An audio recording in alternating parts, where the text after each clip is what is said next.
Wow, så mange gamle ting. I morgen vågner jeg tidligt op og smider alt væk, der ligner noget fra fortiden. Dette køleskab vil være skinnende rent. Jeg har en fornemmelse af, at vi officielt er gået ind i fasen for evaluering af køleskabets ydeevne.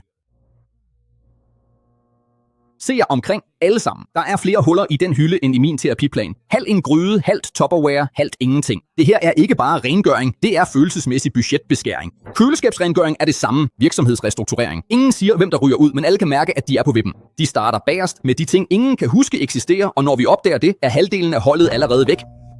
I går stod den græske yoghurt der og brokkede sig over de andres kulhydrater. I dag forsvandt den uden engang at sige farvel. Den usynlige rangliste over nytte skræmmer mig. De friske, sunde og Instagram-venlige får flere dage. De uden funktion bliver til et måske i morgen og forsvinder i en sort sæk. Jeg lever fanget i dette limbo. Jeg er ikke længere den perfekte banan fra vitaminreklamen, men jeg er heller ikke rådden nok til at ryge ud uden dårlig samvittighed. Og det værste er, at vi internaliserer det. Så du, Kagen, ikke engang en chance for at forsvare sig. Ikke engang et velvilligt snif. En ifølge ham var weekendens dessert. Kage er ligesom den der kollega på freelance-kontrakt, kommer ind og laver ballade, er festens midtpunkt, alle elsker den, mens den er ny, og når den ikke længere giver noget, forsvinder den en fredag aften, og mandag er der allerede en ny på pladsen.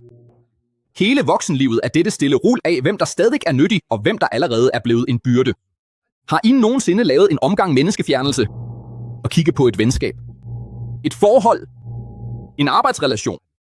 Det har jeg, og i øjeblikket finder vi altid på en pæn tale. Faser, der afsluttes med hver sin vej, læring, der bliver tilbage. Det er det samme ejeren gør. Vurder om indsatsen er det værd, og det er den. Okay. Hvis spillets regel er overlevelse gennem nytte, så skal vi spille den rigtigt. Jeg kan ikke bare stå her og håbe på, at jeg ikke får besked. Så jeg er nødt til at sælge ideen om, at hvis de smider mig ud, mister ejeren af køleskabet den hurtige løsning til alle sine kaotiske morgener. Nøjagtig. Apple, du er trøst. En børnesnack, en dessert til en mor, der ikke har tid. Et generisk symbol på, jeg tager minimalt hensyn til mit helbred.